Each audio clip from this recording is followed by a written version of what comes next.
Olá, sejam bem-vindos. Hoje daremos início ao vídeo sobre o preconceito linguístico. Espero que gostem. Olá, o meu nome é Lucas Melo e eu vou iniciar aqui falando sobre o livro O Preconceito Linguístico, de Marcos Banho. Marcos Banho, nascido em Cataguases em 21 de agosto de 61, tem graduação em Letras, mestrado em Linguística e doutorado em Filologia e Língua Portuguesa. É professor associado do Instituto de Letras da Universidade de Brasília. É colaborador do Programa de Estudos de Linguagem da UF. Experiência na área de Linguística, com ênfase em tradução, sociolinguística e ensino. Atua mais especificamente na área de sociolinguística e literatura infanto-juvenil. Em 2012, sua obra As Memórias de Eugênia recebeu o Prêmio Jabuti. Banho ganhou notoriedade com a novela sociolinguística A Língua de Elália, publicada em 97, 2 anos antes da primeira edição do livro que estamos vendo agora, Preconceito Linguístico, que viria a ser um marco na educação brasileira. O professor é conhecido por defender a revisão da norma padrão do português, pela inclusão de variações linguísticas e formas orais como expressão genuína e correta do português brasileiro. Olá, meu nome é Rafael Santos e eu vou falar sobre o preconceito linguístico. A palavra preconceito se define como uma opinião sobre algo ou alguém sem fundamento, conhecimento nem reflexão.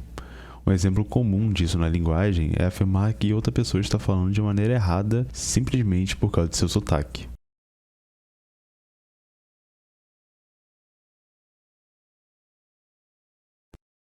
Marcos Banho e os 8 mitos.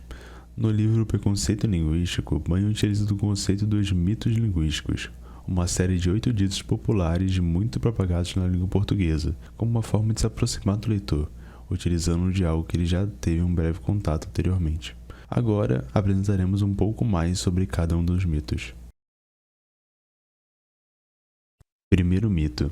A língua portuguesa falada no Brasil apresenta uma unidade surpreendente. Esse primeiro mito apresenta a ideia de que no Brasil se é utilizado uma única variedade da fala, o que não condiz com a realidade, pois há diversas variações linguísticas, sejam elas regionais, como por exemplo o uso de uma palavra diferente para determinar a mesma coisa, exemplo, tangerina pode ser chamada de mexerica, bergamota, dependendo de onde você esteja no país, ou a diferença de pronúncias de uma mesma palavra, como por exemplo na frase eu quero um misto quente, ou então eu quero um misto quente. Nas duas são ditas a mesma frase, mas com sotaques distintos. Além das variações de sotaque, há também a variação para diferentes ocasiões, como por exemplo em seu trabalho, em que será utilizado algo mais próximo da norma culta. Por sua vez, quando estiver com seu grupo de amigos, você utilizará uma linguagem um pouco mais descontraída. Segundo mito. O brasileiro não sabe o português, só em Portugal se fala bem o português. Esse mito se origina ainda no período colonial, com o sentimento de inferioridade em relação ao colonizador. Entretanto, o português se caracteriza como uma língua viva, que está em constante mudança. Assim como o português brasileiro é bem diferente do português europeu nos dias de hoje, não é diferente para qualquer outro país já colonizado por Portugal. Além de que o próprio português de Portugal já tem sofrido inúmeras alterações durante toda a história. Seguindo por essa lógica, não se falaria bem o português em lugar nenhum. Olá, meu nome é João Pedro e darei continuidade aos mitos. Mito 3. O português é muito difícil.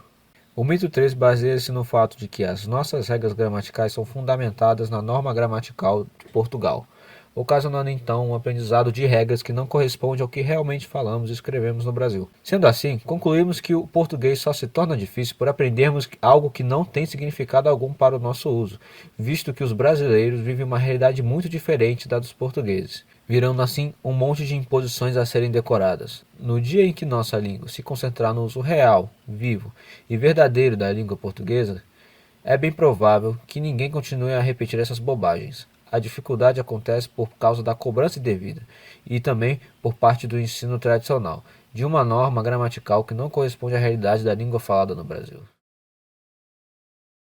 Mito 4. Pessoas sem instrução falam errado. O mito 4 baseia-se na ideia de que vivemos numa sociedade onde o preconceito interage em todos os âmbitos, sendo um deles o linguístico, onde, segundo essas pessoas que têm esse preconceito, acreditam que pessoas que não possuem instrução falam errado, ignorando fenômenos linguísticos como rotacismo e a palatalização. Esse preconceito existe, pois pessoas que possuem esse tipo de visão não reconhecem as variantes faladas no território brasileiro e exaltam indivíduos que utilizam ou dominam norma culta. O autor complementa que os fenômenos da língua também precisam ser reconhecidos e desmistificados, dizendo que, se Cláudia, Praca, Pranta estão errados e escravo branco, Praga são certos, então isto não se trata de uma questão linguística, e sim social e política. Bagno mostra exemplos de palavras que muitas pessoas, ao pronunciá-la, fazem a troca da consoante L por R. Se olharmos para a origem das palavras, como por exemplo cravo, português, que veio do clavo, latim, podemos ver que o fenômeno linguístico rotacionismo contribuiu para a formação da língua portuguesa padrão. Há casos que é nítida a dificuldade na pronúncia das palavras e que é causado por problemas articulares, que podem ser resolvidos com a ajuda de um profissional fonoaudiólogo. Mas existe outro fenômeno linguístico, a palatalização, que ocorre quando a pessoa, em vez de pronunciar a letra T, sai como uma pronúncia TS, ou TS. Isso acontece sempre que o T é seguido pela vogal I. Como exemplos, podemos citar os cariocas, que falam com esse chiado, e são considerados normais, como algo legal. Mas quando o nordestino utiliza-se do mesmo fenômeno linguístico, eles são considerados sem instrução. Mito 5. O lugar onde melhor se fala português no Brasil é o Maranhão. O mito 5 fala sobre a ideia de apenas no Maranhão existir a variante linguística dentro do Brasil todo, ou seja, de apenas lá se falar o português corretamente. Isso se dá por conta da conservação de uma expressão clássica usada pelo português de Portugal, o tu. Daí que surgiu este mito. Bagno afirma que, abre aspas, somente por esse arcaísmo, por essa conservação de um único aspecto da linguagem clássica literária que coincide com a língua falada em Portugal, ainda há hoje que se perpetua o mito de que o Maranhão é o lugar onde melhor se fala português no Brasil. Fecha aspas. Mas o que acontece é que a diferença é apenas regional, não significando que ela seja melhor ou superior às outras variantes.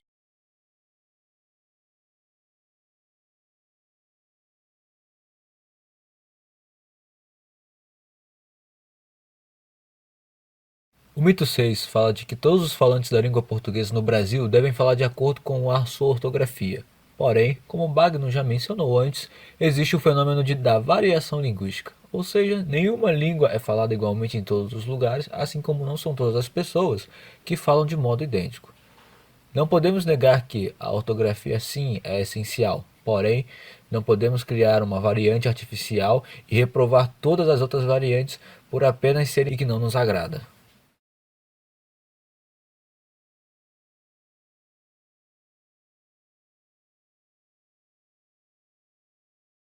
O mito 7 fala sobre como é preciso saber gramática para falar e escrever apropriadamente, visto que a gramática em si é decorrente da língua, ou seja, dependente dela, e de que não é necessário você aprender somente gramática para saber ler e escrever bem.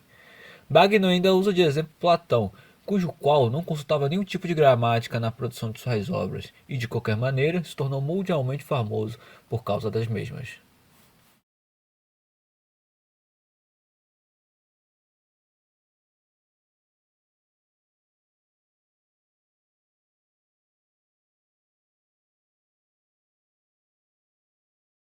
E como diz o mito 8, que fala sobre o pensamento errôneo de que ter o domínio da norma culta é um instrumento de ascensão social, e sabemos que se existisse um mundo onde a sociedade dominasse a língua que fala, então os professores de português, escritores, editores, todos esses que trabalham com letras, seriam os mais ricos do país, mas sabemos que a realidade é muito diferente.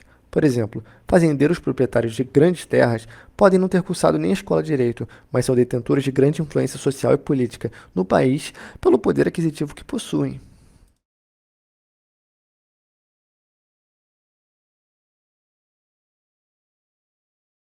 Após a leitura completa do livro, Marcos conclui afirmando que o preconceito linguístico existe e está presente na sociedade. Ele também diz que não existe tal coisa como erro de português. O que existe é erro de ortografia, porque a ortografia não é algo natural como a língua. A língua portuguesa é algo natural do falante nativo, não um saber secundário. Já a ortografia é imposta por decreto, uma decisão política, e o Brasil é um país imenso, com um potencial absurdo em praticamente todos os âmbitos. Então não é certo dizer que alguém de um estado fala um português melhor que o de outro estado, e mesmo algum falante de outro país. Já que, como dito antes, por banho, a língua é mutável, em seus diversos cantos ela mudou e se adaptou com o tempo. Então cada lugar, cada camada social faz parte da variedade linguística do país e possui suas características próprias, e nenhum é melhor do que o outro. Porém, em termos de língua, não é como se valesse tudo. Isso depende do contexto, do local, das pessoas que ali habitam. Portanto, Marcos afirma que não dá para continuar com pensamentos conservadores e retrógrados, pois como a língua de hoje não é a mesma de ontem, até mesmo os métodos de ensino devem se atualizar, para que os chamados erros comuns não aconteçam, já que, ora, se um erro é comum, algum problema deve ter no ensinamento do que é certo de fato.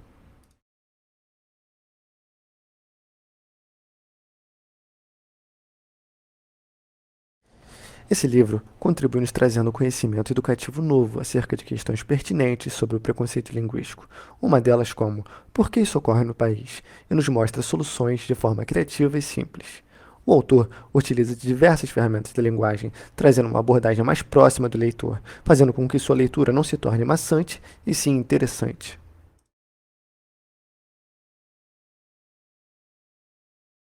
A quem a obra é dirigida? Apesar de parecer um tópico complexo, Banho demonstra o tema de uma forma simples e com uma escrita de fácil entendimento, dessa forma podendo ser compreendido por todo tipo de leitor, sejam doutorandos, mestrandos, estudantes ou só pessoas que sejam interessadas sobre tal assunto.